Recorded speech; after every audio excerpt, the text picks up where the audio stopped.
is to serve one another. This caring thought has been brought to you by the Caring Institute.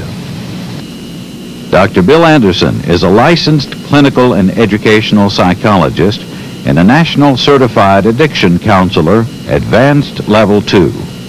The comments of Dr. Anderson and guest are for the educational use of our audience. They're not intended to replace qualified medical treatment or professional counseling.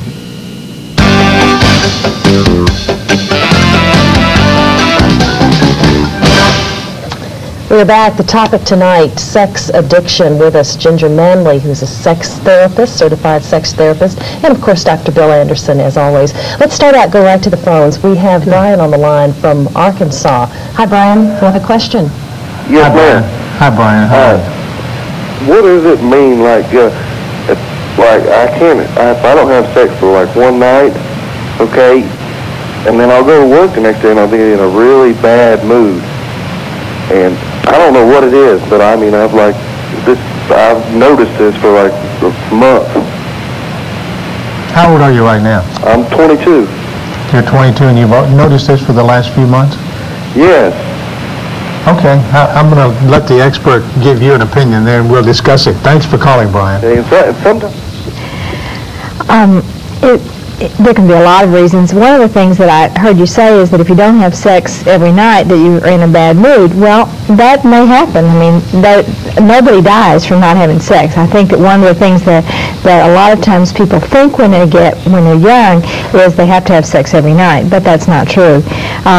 I don't know what Brian's experiencing. If you want sex every night, does that mean you're addicted? No, not at all. I mean, most young people particularly, want sex a lot of times a day, you know.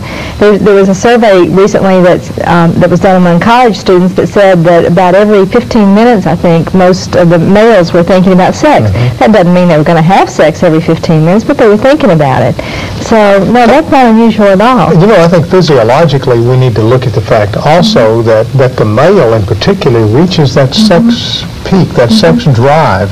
And I want to make it very clear right now that, the sex drive is a normal human drive. Hunger, thirst, sex, it's something that God has given us. It's there, and it's in different and varying degrees, but it is there, and the male reaches that peak, 20, It's really important when we talk about sex addiction that we're not really talking about sex drive. We're not talking about that healthy sex drive that does reach its peak earlier in males and wanes a little bit, but is still there all through life, and is there in women.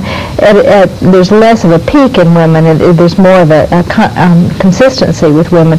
But we're not talking about a healthy sex drive. We're talking about a sex drive that's gone somehow awry, that is not about wanting sex and feeling fulfilled. It's about a driven...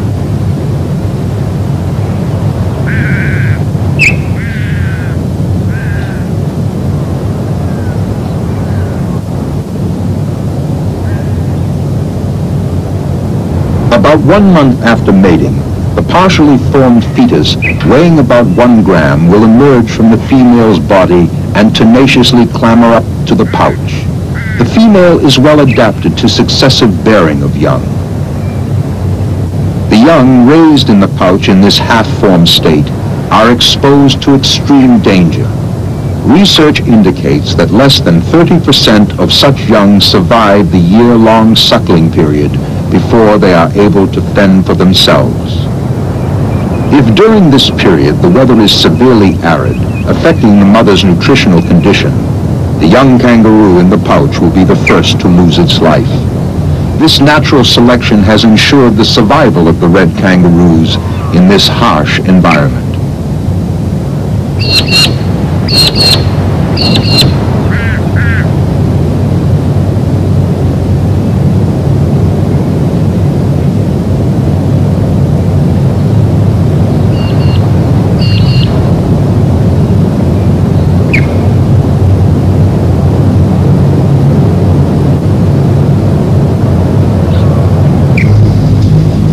The red kangaroo has a large body, great speed, aggressive strength, and no natural enemies. Yet only 10% survive to adulthood. Like other herbivores, the kangaroo has triumphed over the rigors of nature only through bearing many young. year, large numbers of kangaroos are killed by ranchers as pests, and also for the revenue from their fur and meat. The debate between ranchers